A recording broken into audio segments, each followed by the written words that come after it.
கிறிஸ்துவுக்குள் மிகவும் பிரியமானவர்களே, இயேசு கிறிஸ்துவின் நாமத்தில் உங்கள் யாவரையும் அன்போடு கூட நான் வாழ்த்துகிறேன்.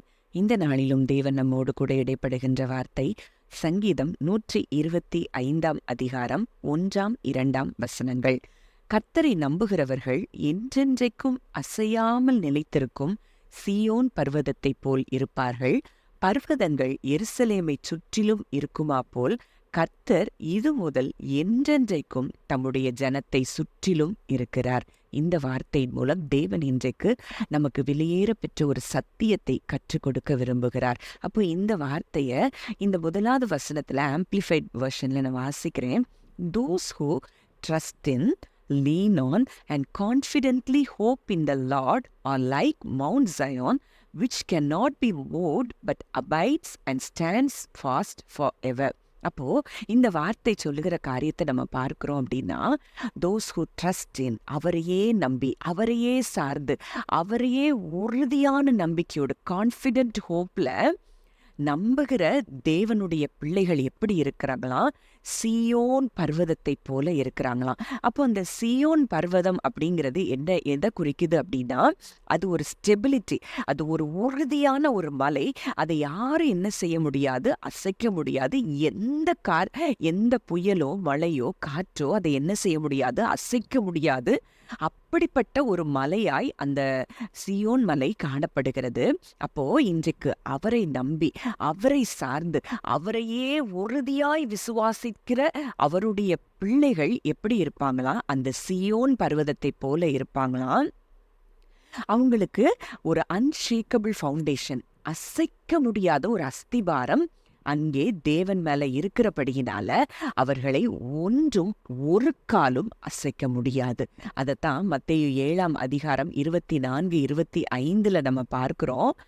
ஆகையால் நான் சொல்லிய இந்த வார்த்தைகளை கேட்டு இவைகளின்படி செய்கிறவன் எவனோ அவனை கண்மலையின் மேல் தன் வீட்டை கட்டின புத்தியுள்ள மனுஷனுக்கு ஒப்பிடுவேன்.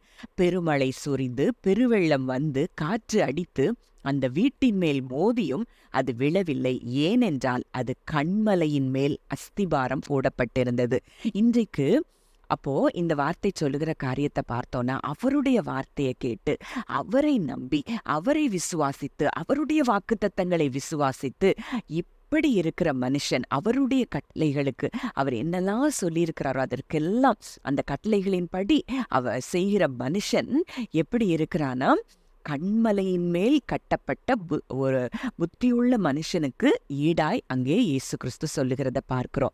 அப்போ இங்கே நமக்கு கொடுக்கப்பட்டிருக்கிற, இயேசு கிறிஸ்துவின் மூலமாய் கொடுக்கப்பட்டிருக்கிற ஒரே கட்டளை, நான் உங்களிடத்தில் அன்பு கூர்ந்தது போல நீங்களும் ஒருவரிடத்தில் ஒருவர் அன்பு கூறுங்கள் சொல்லி ஒரே கட்டளையாய் அவர் நமக்கு கொடுத்திருக்கிறதை நம்ம அறிந்திருக்கிறோம். அப்போ இந்த அன்பு அப்படிங்கிற அந்த ஒரு பிரதானமான காரியத்தை நம்ம பின்பற்றி அங்கே அவருடைய வார்த்தைகளை விசுவாசிக்கிற நமக்கு என்ன உண்டா? கண்மலையின் மேல் நம்ம கட்டப்பட்டிருக்கிறோம் என்பதை நம்ம அறிந்திருக்கணும். அப்போ கிறிஸ்துவாகிய கண்மலையின் மேல் நம்ம கட்டப்பட்டிருக்கிறபடினால ஒருவேளை என்ன புயல் அடிக்கலாம், காற்று அடிக்கலாம், உலகத்துல என்னென்னலாம் வந்து இந்த மலையாகிய அந்த கண்மலையின் மேல அஸ்திபாரம் போடப்பட்டிருக்கிற நம்ம மேல அடித்தா கூட அது ஒன்றும் அதுக்காக, அது இருந்த நிலையில அது அப்படியேத்தான் இருக்குமே தவிர அதுக்கு ஒரு சேதமும் வராது என்பதை நீங்கள் அறிந்து கொள்ள வேண்டும். இப்ப இன்றைக்கு நீங்களும் நானும் அவரை விசுவாசிக்கிற பிள்ளைகளாய் இருக்கிறோம்.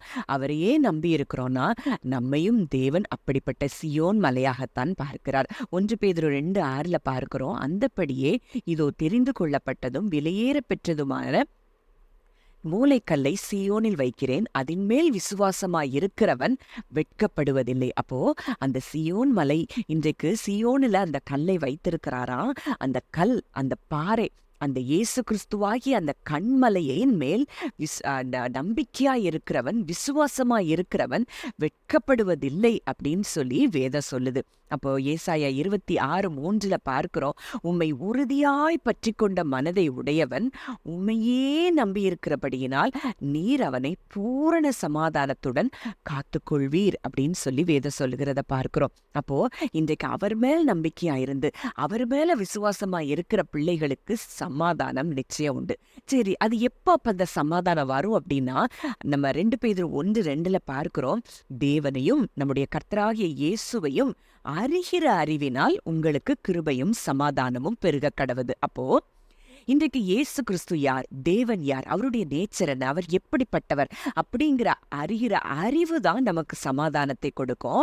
அந்த சமாதானம் தான் நம்ம வாழ்க்கையில அத்தனை வாக்குத்தத்தங்கள் நிறைவேறுகிறதற்கு அது முதலாவது ஒரு படியா இருக்கும் அப்படிங்கிறத நீங்க அறிந்து கொள்ளணும். அப்போ இன்றைக்கு நீங்க தேவனை எப்படி அறிந்திருக்கிறீங்க? அவர் நம்மை பாதுகாக்கிறவராய், விசாரிக்கிறவராய், நமக்கு சுகம் கொடுக்கிறவராய், நம்மை விடுவிக்கிறவராய், ரட்சிக்கிறவராய் எப்படியெல்லாம் நீங்க அறிந்திருக்கிறீங்களோ அப்படியெல்லாம் அவர் உங்களுக்கு வெளிப்படுவார். அப்ப இன்றைக்கு நம்ம சில காரியங்கள்ல அற்புதங்களை பெற முடியாமல் இருக்கிறதுக்கு காரணம் என்னன்னா, அவரை அறிகிற அறிவுல நம்ம எந்த இடத்துல குறைவா இருக்கிறோமோ அந்த இடத்துல தான் பிசாசு நமக்கு சோதனையை கொண்டு வருவான் அப்படிங்கிறத நீங்க அறிந்து கொள்ளணும்.